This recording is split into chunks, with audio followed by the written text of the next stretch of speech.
Subscribe करें और bell दबाएं ताकि कोई खबर रह न जाए।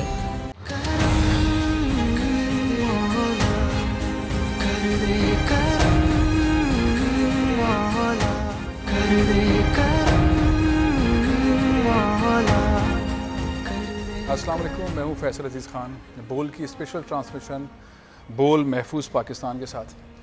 सारी दुनिया के अंदर कोरोना ने एक ऐसा बेबसी का आलम बर्पा कर दिया है हर मुल्क के लिए, हर शहरी के लिए, कि कोई इसका इलाज नज़र नहीं आ रहा और वक्त गुजरने के साथ साथ एक मुसीबत सी नज़र आ रही है। मिलने जुलने पर पाबंदी है, आने जाने पर पाबंदी है, नए तरीक़े ढूंढे जा रहे हैं। किस तरह से ज़िंदगी अब आइंदा चलेगी, आगे ज़िंदगी कैसे चलेगी, कारोबार कैसे होगा, सफ़र कैसे होगा, तालीम कैसे हासिल की जाएगी, बाहर कैसे आएंगे, कैसे जाएंगे। जो सुपर पावर्स जिनके बारे में कहते थे कि इनसे तगड़ा कोई है ही नहीं, जिनके पास सबसे ज़्यादा एटम बम हैं, जिनके पास सबसे ज़्यादा जहाज़ हैं जो बहुत ही पावरफुल हैं, वो बेबस नज़र आ रहे हैं। अमेरिका में 20,000 से ज़्यादा अमवात हो चुकी हैं और पता नहीं कितनी अमवात होनी है। ऐसे ही यूके के अंदर, यूरोप के मुख्तलिफ ममालिक के अंदर ना बादशाह बच रहे हैं, ना शहजादे बच रहे हैं, ना वज़ीर आज़म बच रहे हैं। अजीब बीमारी है।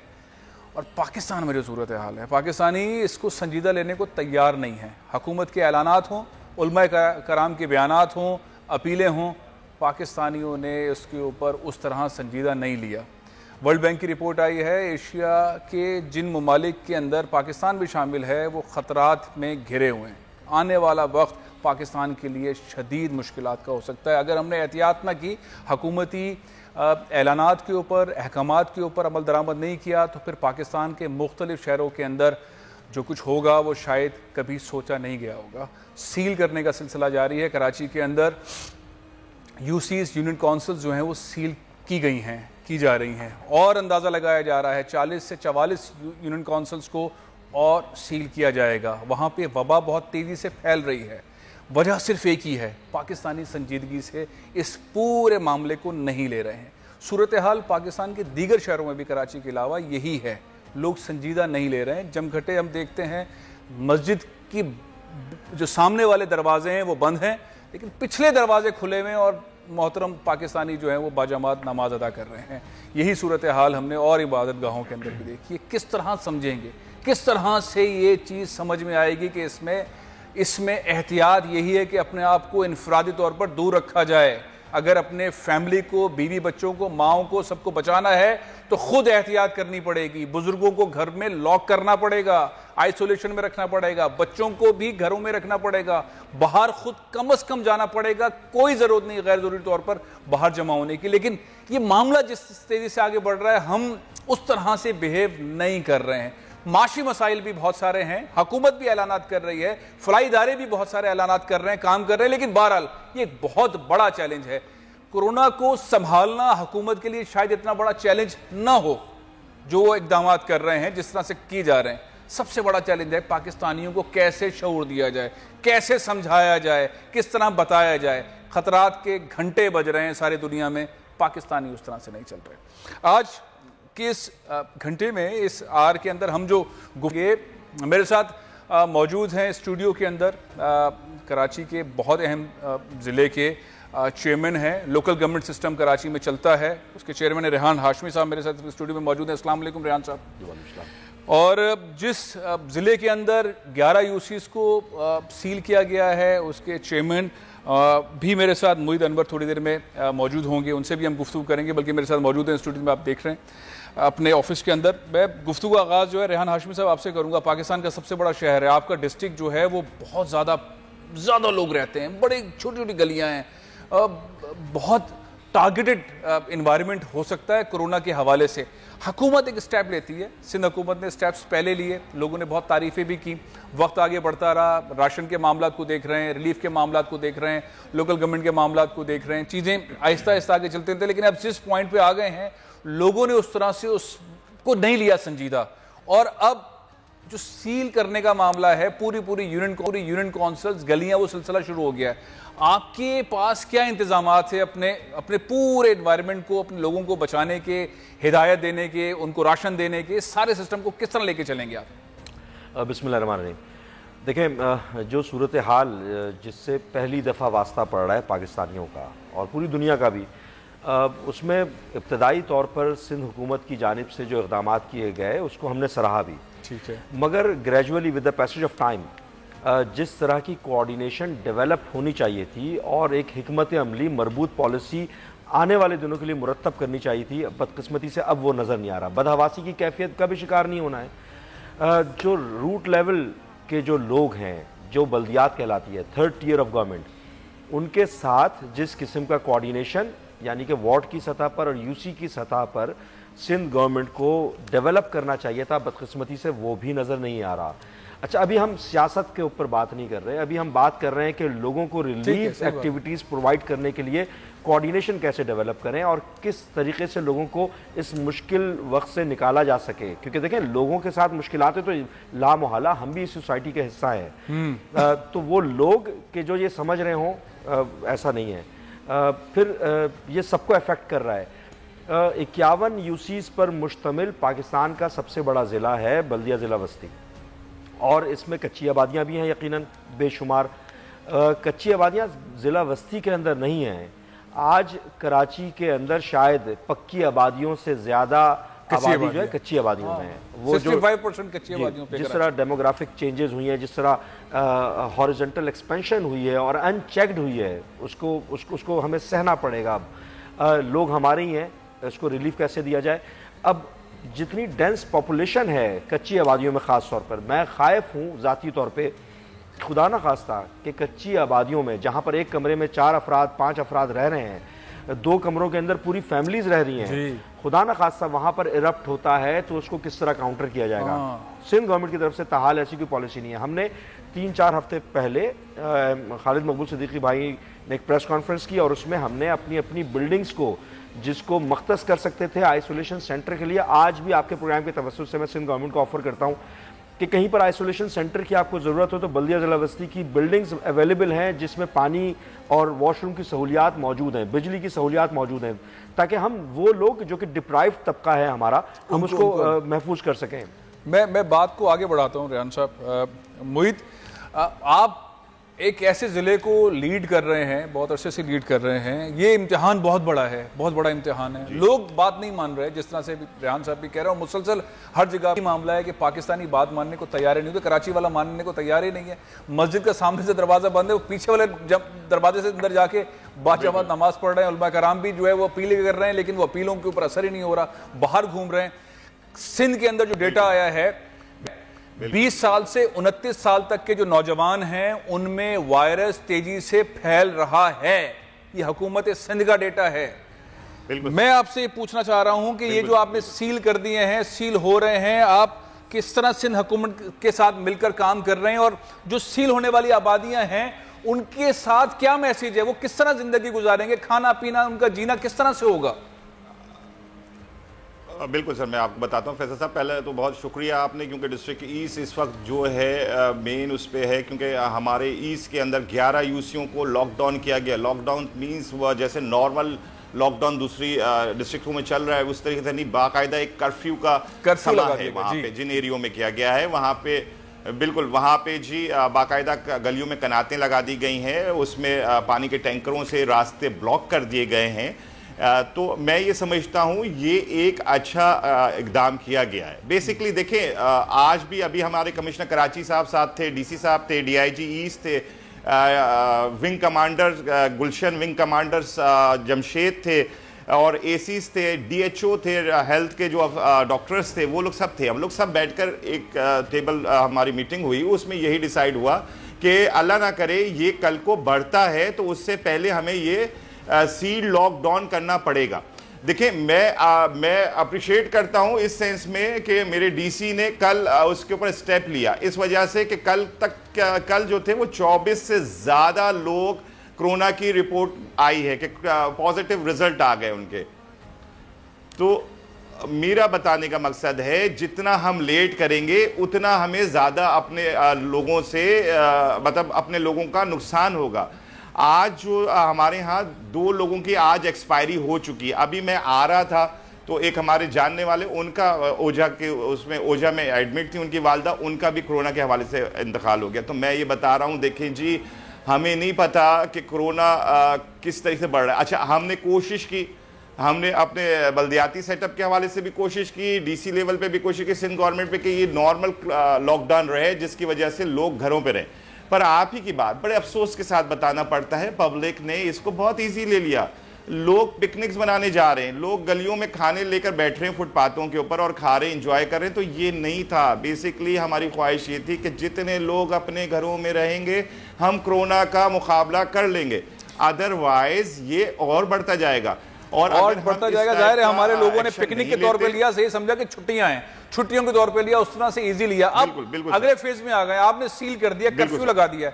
अब ये बताइए कि जो कर्फ्यू में रहने वाले लोग हैं वो उनको खाना है, उनको खाने पीने की अशिया चाहिए, उसके लिए आपने क्या मंसूबाबंदी की है, किस तरह से करेंगे? चीजें अब फैलेंगी ना। बताया जा रहा है कि 40 से 44 और यूनियन काउंसिल्स हैं कराची की जिसके अंदर कर्फ्यू लगाया जाएगा। जी फैसल साहब, मुझे और अपना डिस्ट्रिक्ट ईस्ट का जो आज हमारा प्लान ये हुआ है, बेसिकली जो आप सपोज पहलवान गोट हमने सील किया हुआ है इस वक्त, आप भी चल सकते हैं, अभी आपकी कैमरा भी वहाँ जा सकता है, देखेगा तो वहाँ पे सारा बंद है, कनाते वनाते लगी हुई हैं, रेंजर्स पुलिस डिप्यूट किया हुआ है वहाँ पे।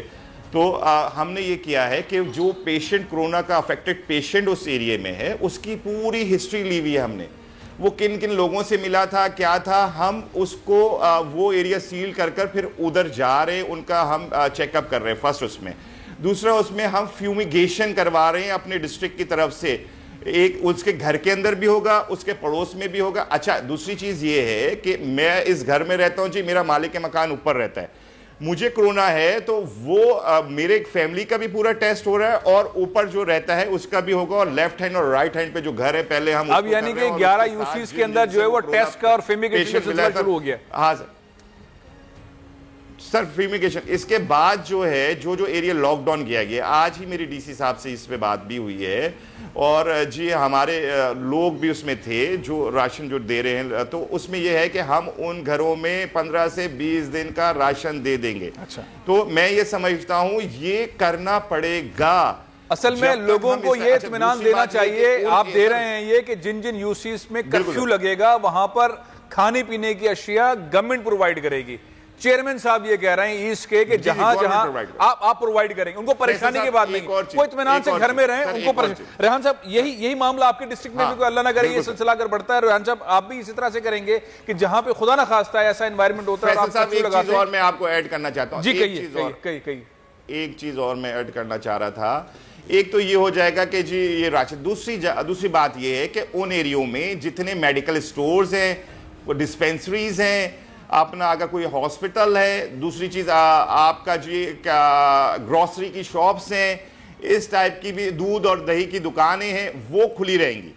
तो अगर वाला बंदा कैसे जाएगा? सरकारी अफसर है, कोई डॉक्टर है सर, हाँ सब्जी वाला भी सर, वो मेरे ख्याल में उसका हमने अभी नहीं बात की, वो भी हम उसको भी मूव करा देंगे गली गली, उसको चेक करवा कर। तो मैं रेहान साहब यही चीज आपकी साइड पे, अगर आपके डिस्ट्रिक्ट में ऐसा होता है तो आप कैसे सहूलत देंगे? राशन का, खाने पीने का मामला किस तरह से करेंगे लोगों के साथ? असल में लोगों को फिक्र ये है कि अगर हम लोग हो गए तो खाना कहां से आएगा, घर वाले परेशान होंगे, तो उसका सोल्यूशन होना चाहिए ना। देखें फैसल साहब, मोहित भाई काफ़ी काविशें कर रहे हैं, डीसी के साथ इन्होंने कोऑर्डिनेशन भी डेवलप किया है, मगर अगेन ये ग्राउंड पे काम कर रहे हैं। मेरी राय मुख्तलिफ है बिल्कुल। अच्छा, और वो पेसिमिस्ट माइंडसेट की अक्कासी नहीं है, बल्कि प्रैक्टिकल अप्रोच के लिहाज से बात कर रहा हूँ। क्या ये मुमकिन है कि 1000 नहीं लाखों लोगों को खाना पहुँचा सके? बहुत मुश्किल। क्या वसाइल हैं या नहीं है? क्या मोबिलिटी है या नहीं है? अगर परचून की दुकानें खुली हुई हैं, बेसिक नेसेसिटी की दुकानें भी खुली हुई हैं, तो क्या जो परचेज करने चाह रहा है, क्या उसके पास बाइंग पावर है? उसके पास पैसा बचा है कि वो परचेज कर सके? बहुत मुश्किल। और अगर पैसा नहीं बचा उसके पास, तो उसको आइडेंटिफाई कौन करेगा? उस आइडेंटिफिकेशन की बुनियाद पर वो कौन सा इदारा है जो उसके घर तक राशन पहुंचाएगा? ये तो फिर बहुत मुश्किल वक्त में जा रहे हैं हम। अगर जी जी हाँ। ये मतलब कोई आसानी का रास्ता नहीं है। आपकी वो जिससे आपने प्रोग्राम का आगाज किया, सबसे जो रूल ऑफ थंब है वो ये होना चाहिए था कि जनाब घरों में रहें चंद दिनों तक, जब तक के आइसोलेट करके, क्योंकि ये साइकिल है, ये तकरीबन मेरे अपने अंदाजे के मुताबिक इसको 1 महीना चलना है इस साइकिल को। उसके बाद जाके आप छानेंगे लोगों को कि कौन कौन है जिनको हम आइसोलेट कर सकें और कौन है कि जिनको आइसोलेट नहीं किया। फिर क्योंकि ये तो अब इब्तदाई मराहिल हैं। बिल फर्ज के जिसके पास दूध लेने के लिए अपने बच्चों के घर के राशन के लिए पैसे नहीं है, उसको किस तरह आप कैटर करेंगे? और ये कौन सी गारंटी है कि कोई खुदा ना खास्ता, अल्लाह ना करे कोई पैनिक क्रिएट ना हो, क्योंकि जब घर में किसी के और सैकड़ों की तादाद में लोगों के बच्चे भूखे होंगे तो आप पैनिक को कैसे रोकेंगे? बहुत खतरनाक तो सूरत हाल इस तरह की है, लेकिन यकीनी तौर पे हमें घबराना भी नहीं है, पैनिक का भी शिकार नहीं होना और सबको लेकर चलना है ग्राउंड पे। मैं इसलिए इब्तिदा मैंने यही कहा था कि जो बल्दियाती सेटअप मौजूद है यूसी और वार्ड की सतह पर, वो जानते हैं, उनको एक्टिव किया जाए। जी, उनको एक्टिव किया जाए। हम जो कराची में देख रहे हैं सूरत हाल और जो खतरे की घंटी बज रही है, हम अभी थोड़ी देर पहले प्रेस कॉन्फ्रेंस देख रहे थे नासिर हुसैन शाह साहब की, वो जो गुफ्तगू कर रहे हैं, वो गुफ्तगू वफाकी हुकूमत के जो इकदामात है उनके ऊपर नुक्ताचीनी है। वफाकी हुकूमत जो काम कर रही है वो कभी सूबे को कुछ कहती है, तो हमारे पास एक वो जिसे कहते हैं कि नेशनल एजेंडा टाइप का एनवायरनमेंट हमें नजर नहीं आ रहा है इसमें, जिसकी वजह से लोग भी सीरियस नहीं ले रहे हैं इस चीज़ को। लेकिन बहरहाल ये खतरा बहुत खतरनाक है, इसको मतलब ये देखेगा नहीं कि आपस की लड़ाइयों में किसको हम बचा दें, कोई पीपल्स पार्टी वाला या पीटीआई वाला देखकर वायरस जो है वो मुंह नहीं मोड़ेगा, पकड़ लेगा वो। तो आप जो अपने इलाके के अंदर कर रहे हैं, जो मामला है कि अगर कर्फ्यू लग जाएगा तो खाना पीना आम आदमी के लिए कैसा होगा, ये सबसे बड़ा सवाल है। उसके बगैर लॉकडाउन कर्फ्यू कामयाब नहीं होगा, भूख से लोग मरेंगे, इमरान खान साहब कह रहे हैं। देखें, ये बात तो बिल्कुल दुरुस्त है और हमने इब्तदाई तौर पे ये बात की कि लॉकडाउन की डेफिनेशन के ऊपर बहस व मुबाहिसा होता रहा कि लॉकडाउन किस किस्म का होना चाहिए, और ताहाल मैं अनफॉर्चुनेटली हो ये रहा है। देखें, आपको कुछ ना कुछ तरीके से इकनॉमिक एक्टिविटीज़ को जारी रखना है, लेकिन वो कौन कौन से सेक्टर्स होंगे कि जो इकनॉमिक एक्टिविटीज़ को जारी रखेंगे, ताहाल कोई डिसीजन नहीं लिया गया है।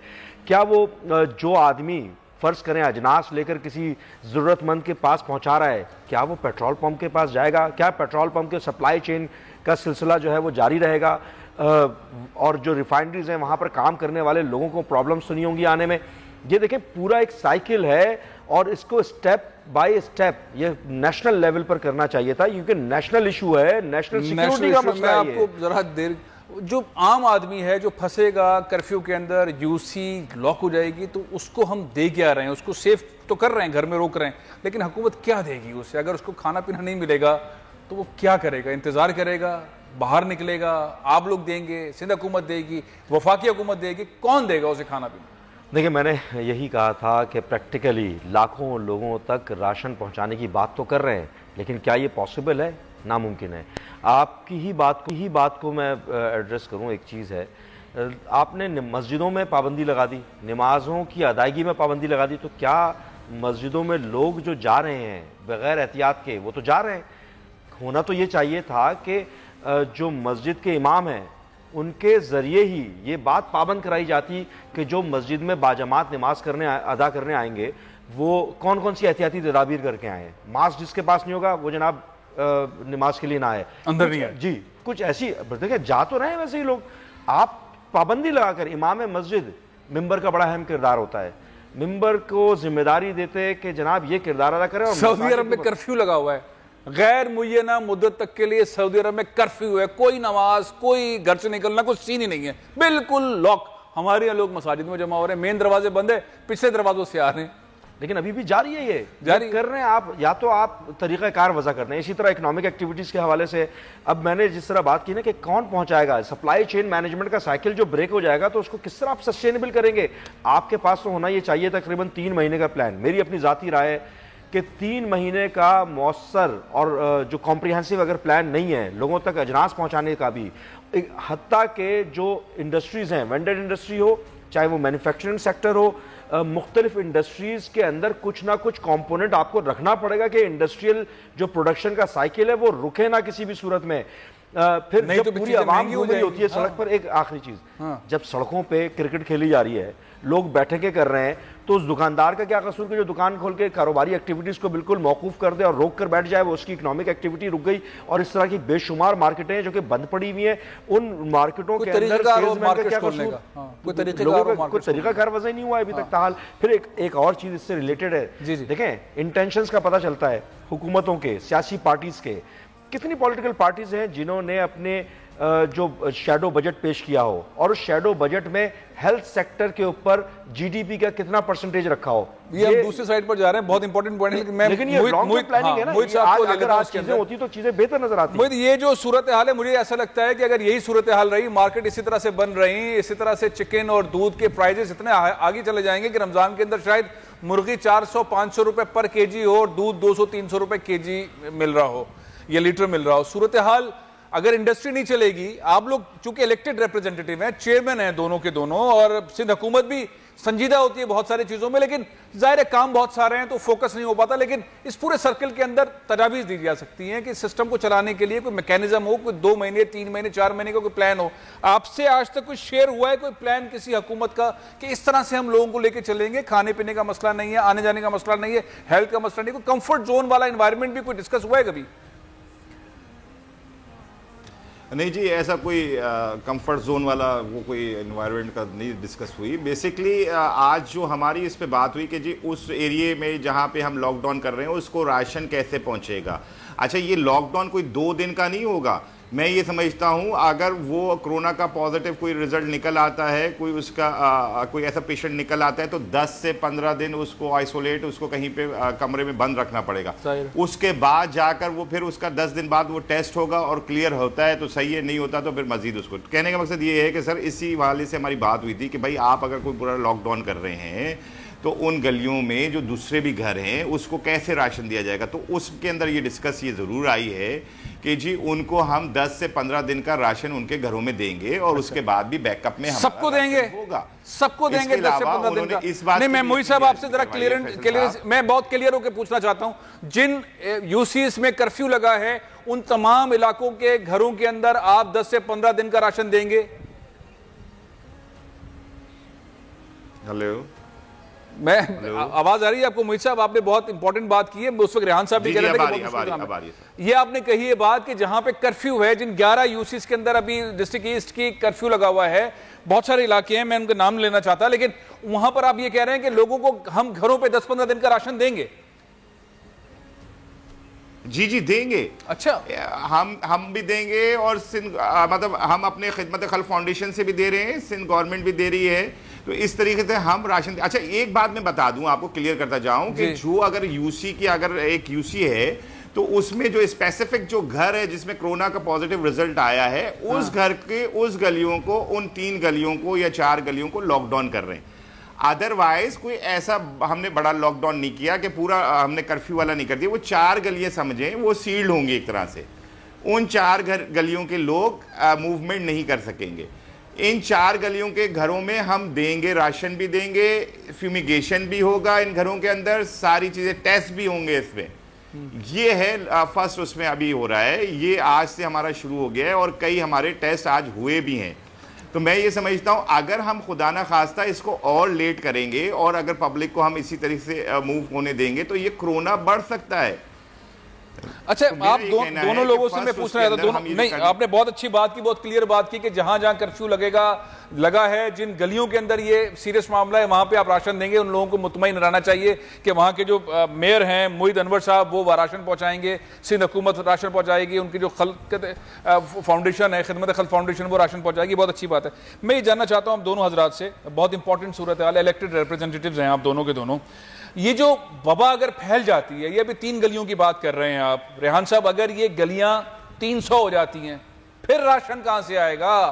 फिर क्या होगा मामला? ये पॉलिसी कैसे आगे बढ़ेगी? इसका मैकेनिज्म है कोई? मैं यही बात कर रहा हूं आपसे फ्रॉम द बिगिनिंग कि ये तो पहला फेज है कि यूसी के अंदर 2 क्लस्टर्स 3 क्लस्टर्स हैं, उसको आपने सील कर दिया। हाइपोथेटिकली, खुदा ना खास्ता, अल्लाह ना करे, जो सूरत हाल, जो ट्रेंड है आपका, जो 3 हफ्ते का ट्रेंड वाजे होकर आ रहा है, मल्टीप्लिकेशन का ट्रेंड है, उस ट्रेंड के लिहाज से आपने ना सिर्फ हेल्थ सेक्टर को देखना है, उनको वेंटिलेटर के दस्तियाबी के मामलात हैं, आइसोलेशन सेंटर्स के लिए अलग बिल्डिंग्स के मामलात हैं, फिर उसके बाद जो शिकार हुआ है पॉजिटिव का, उसकी डाइट, हाइजीन और उसकी ग़ज़ाई ज़रूरियात, ताकि इम्यून सिस्टम उसका मौसर तरीके से हो, उसके खाने के इंतज़ामात, फिर वो एक्सपेंशन की तरफ ना जाए तो कितने लोगों को करेंगे। इकोनॉमिक एक्टिविटी की इसीलिए बार बार बात कर रहा हूं कि इकोनॉमिक प्लान अभी आपको बनाना होगा। इकोनॉमिक प्लान नहीं बनाएंगे, और बदकिस्मती से जिस शहर की मर्दमशुमारी जिस पे हमें एतराजात हैं, मर्दमशुमारी कहती है पॉपुलेशन कुछ और, ग्राउंड पे उतने तो ज्यादा है, 3 करोड़ हम क्लेम करते हैं, आजाद जराए 3 करोड़ क्लेम करते हैं। अगर फर्ज करें कि पॉपुलेशन के 10,000 सैंपल जो लिया हमने उसका 1,000 अफराद का टेस्ट पॉजिटिव आया है, तो अगर हम ये मफरूजा कि अगर आबादी आपकी 1.25 करोड़ 1.5 करोड़ है उसके लिहाज से चलें या 3 करोड़ आजाद जराए के मुताबिक चले, तो पॉपुलेशन का तो 10% कहां जाएंगे, हम किधर खड़े होंगे।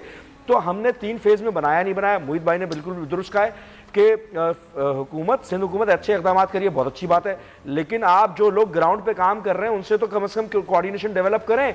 जो यूसी की सतह के ऊपर लोग खड़े हुए हैं, काउंसलर लेवल के लोग, उनसे तो कोऑर्डिनेट करें। फिर एक और चीज इससे रिलेटेड है। अच्छा, वैसे एक बात ऐसी आया कि क्या ये अच्छा मौका नहीं है कि फैसल साहब कराची की जो है मर्दमशुमारी कर ली जाए? जी जी कहिए। आपको ये बताना चाहता हूँ, एक क्लियर सर, फैसल साहब एक चीज क्लियर करना चाहता हूँ। हमारे डिस्ट्रिक्ट के अंदर सर, फैसल साहब आ रही है बात सर? मैं जी जी कुछ मैं बताना चाह रहा था फैसल साहब कि हमारे यहाँ आज ये डिसाइड हो गया कि जिस यूसी को लॉकडाउन किया जाएगा उसके अंदर हमारे इलाकाई चेयरमैन, वाइस चेयरमैन, पूरा काउंसलर्स, ये सब पूरा सेटअप लिया जाएगा, उसको ऑन बोर्ड लेकर उन गलियों में उतरेंगे। एक तो ये है। दूसरी बात ये क्लियर है कि जी अल्लाह ना करे हमारे अगर ये कोरोना बढ़ता है तो फिर ये पाकिस्तान में संभलेगा नहीं सर। आज मैं भले पीपल्स पार्टी की मैं या किसी वफाक की गवर्नमेंट, ये तो आपस में लड़ गए, अब अल्लाह खैर करे आगे। मैं ये समझता हूं कि अगर अभी भी हम सीरियस नहीं हुए तो ये फिर लाशें इतनी पड़ी होंगी कि उठाने वाले लोग नहीं होंगे। आज ये अगर आप हजार की बात कर रहे हैं, मैं कहता हूं अगर ये 1000 प्लस कर गया तो हम फिर हमारे पास मेडिकल चेकअप की किटें नहीं है, तो बहुत इश्यूज हो सकते हैं। पर अभी जो भी देखें, हमारी गवर्नमेंट और बल्दियाती गवर्नमेंट कैसे मसाइल से गुजर रही है वो सब पता है। अगर सिंध गवर्नमेंट या डीसी कमिश्नर कोई भी अच्छा स्टेप कर रहे हैं तो मैं ये समझता हूं कि मेरी पार्टी भी और हम सारे बल्दियाती जो लोग हैं हम सब उनके साथ खड़े हुए हैं। जो हमारे हैंड में होगा हम उनकी हेल्प करेंगे। फ्यूमिगेशन के हवाले से है, राशन पहुंचाने के हवाले से है, लॉकडाउन में लोगों को अवेयरनेस देने के हवाले से जो हमारा रोल होगा हम वो प्ले करेंगे। हाँ, मेरा कहने का मकसद है अगर हम अभी ब्लेमिंग करने लगे कि भाई उसने क्या प्लान किया, क्या नहीं प्लान किया, तो फिर हो गया, फिर ये वबा फैल गई, फिर आप नहीं संभलेगा, फिर हम सब रो रहे होंगे। और आज जो हम बात कर रहे हैं कल हम सोच रहे होंगे कि क्यों नहीं हम सब एक हो गए। तो मेरा कहना ये है कि अभी जो हो रहा है ट्रांसमिशन और ये दूसरा मैं चाहूंगा कि ये वाली बात की मुझे साहब ने बहुत इंपॉर्टेंट बात की है कि इसमें लड़ाई झगड़ा इख्तिलाफात की बात नहीं है। अगर ये वक्त गुजर गया तो फिर हम कोसते रहेंगे एक दूसरे को और हमारी हालात जो है हमारे काबू से बाहर हो जाएंगे। नेशनल जी मोहित भाई वैसे साहब बिल्कुल सर, एक और चीज सर, मेरा ईमान है कराची शहर की आवाम में किसी को कोई अगर ये आवाम जो देने वाली है, जो ज़कात फितरा अतियात जो देती है, अभी उसने देना शुरू ही नहीं किया है। इंशाल्लाह जब ये देने पे आएगी और बाज़ ज़कात शुरू भी हो गया तो मैं ये समझता हूँ किसी घर में राशन के हवाले से प्रॉब्लम नहीं होगी। बहुत अच्छी बात की। मैं चाहूंगा कि बस अब 1 मिनट बाकी रह गया। कलेक्टिव एक्शन की जरूरत है, इसमें कोई शक नहीं कि हम बहुत सारी चीजें अगर कर रहे हैं तो हम इस बात पे भी खायफ है कि आने वाले दिनों में कोई आप अभी इकोनॉमिक पॉलिसी बनाएं, क्योंकि आने वाले दिनों में इकोनॉमिक शिफ्ट हो रहा है। आपकी सोसाइटी किस तरफ जाती है, टेक्नोलॉजिकल शिफ्टिंग की तरफ जा रहे हैं आप, बिल्कुल सिनेरियो चेंज होने जा रहा है। ग्रेट डिप्रेशन के बाद, कोरियन वॉर के बाद ये एक ऐसा सिनेरियो है जो कि ग्लोबल जो प्रोस्पेक्टिव है उसको बिल्कुल तब्दील करने जा रहा है। पाकिस्तान की जहां तक बात है, तरक्की पजीर मुल्क होने के नाते प्राइम मिनिस्टर साहब की बात बिल्कुल दुरुस्त है कि वर्ल्ड बैंक को हो या दीगर IMF हो या यूनाइटेड नेशंस को कम से कम इसमें इंटरवेंशन करना चाहिए, क्योंकि ग्लोबल इशू है, ह्यूमैनिटेरियन इशू है। पाकिस्तान में इंशाल्लाह अल्लाह बेहतर करे कि तमाम लोग यकजा तो हैं, हमारी मुख्तलिफ राय तो हो सकती है, लेकिन पाकिस्तानियों को महफूज करने के लिए खास तौर पर कराची की बल्दियाती क़यादत मुनज़्ज़म अंदाज में काम भी कर रही है। खिदमत खल्क़ फाउंडेशन की जानिब से जो मेगा सिटी के लिए काम किया जाता रहा है, चाहे वो कश्मीर में जाकर रिलीफ प्रोग्राम्स के हवाले से काम करना हो, चाहे वो फ्लड विक्टिम्स को प्रोवाइड करना हो रिलीफ, और या कराची में करना हो, इंशाल्लाह हम तो मुस्तैद हैं, हमारे रज़ाकार भी मुस्तैद हैं। बहुत बहुत शुक्रिया रेहान हाशमी साहब, मोहित अनवर साहब। ट्रांसमिशन के हिस्सा महफूज पाकिस्तान ट्रांसमिशन का ये हिस्सा हम यहाँ ख़त्म कर रहे हैं बहुत उम्मीदों के साथ। लेकिन अगले हिस्से के अंदर हमारे साथ बहुत अहम शख्सियात मौजूद होंगी। ट्रांसमिशन में अमेरिकन बहुत सारे डॉक्टर्स, इंपॉर्टेंट डॉक्टर्स हमारे साथ शामिल होंगे और पाकिस्तान की एक मारूफ अदाकारा वो भी हमारे साथ अगले हिस्से में मौजूद रहेंगी। न्यूज़ ब्रेक, इसके बाद मिलते हैं।